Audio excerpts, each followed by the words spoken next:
bad boys. What you gonna do? What you gonna do when they come for you? Bad boys, bad boys. The bigger they are, the harder they fall, and nowhere does that seem to be more true than when it comes to the rarefied air of being a celebrity. Just ask Chris Brown, A-Rod, Michael Phelps, all big names, all of them taking big hits in the public eye recently. Of course, they're not alone. In 2007, Alec Baldwin shocked many when a profanity-laced cell phone message to his daughter was leaked to the public. You have humiliated me for the last time. Basketball superstar Kobe Bryant's reputation was in ruins after accusations of rape. And who could forget sportscaster Marv Albert's sex scandal in the 90s? But Alec rebounded and won a Golden Globe, Kobe Bryant a gold medal, and Marv Albert is still a leading sportscaster. Today's bad boys do have a little something to learn about saving their reputations, and joining us is one man who could help them do that. Mike Paul is a crisis PR and reputation management expert. We like to call him the reputation doctor. He's got some tips on rebuilding those reputations. Always a pleasure to see you. Great to see you, Erica. When something like this happens, what is the first step? It seems like we always see an apology or somebody goes back to church. What's the right first step? Well, the first step is ego management, but first we have to frame it by understanding there's a big difference between an image and a reputation. An image is like an image on a pond. You can put your hand right through it. It's something that's fake.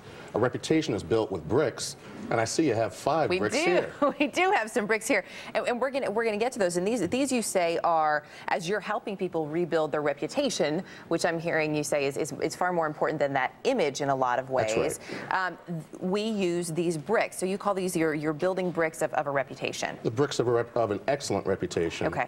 And beginning with truth and honesty, I feel like these are a couple of the ones that we don't always get in those first days after a crisis from people. Very important to frame it that way. We all know what truth is itself, but then we have to apply it, and that's where the honesty comes in.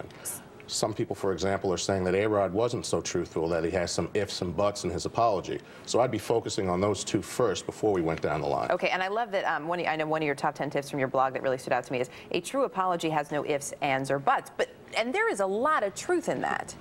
So we need to make sure that you also mentioned the ego management, which I think would come into play here with the humility block. That's right. Humility is a very important tool. A lot of people don't think that they've seen that in a lot of the apologies that they've seen recently with some of the celebrities who have been in crisis. So give me one of those celebrities. What would have made it better? What would have made that apology better, more sincere? Well, A-Rod, for example, one of the first things you should have said is, I know exactly when I started taking it. I made a decision in my mind. I was at a fork in the road. I was afraid. I had a lot of pressure. And quite frankly, I wasn't as courageous as I hope I'm being today by coming fully truthful with my answer. Can you come back from that, though, when you're saying, look, I did all these terrible things? I mean, aren't you going to lose people no matter what? Well, one of the things, if A-Rod is watching right now, he could still repair his reputation by saying, in the interview the other day, I was afraid.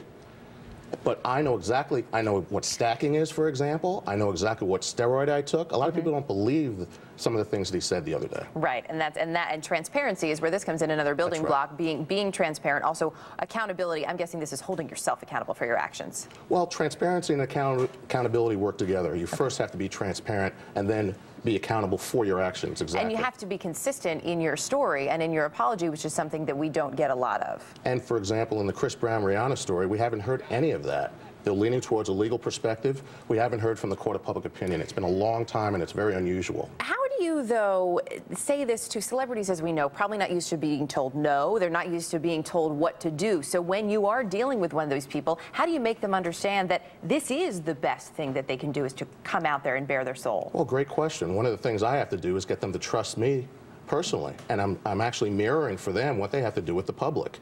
I'm going to tell them that it's the only thing that I do is build, maintain, and repair a reputation.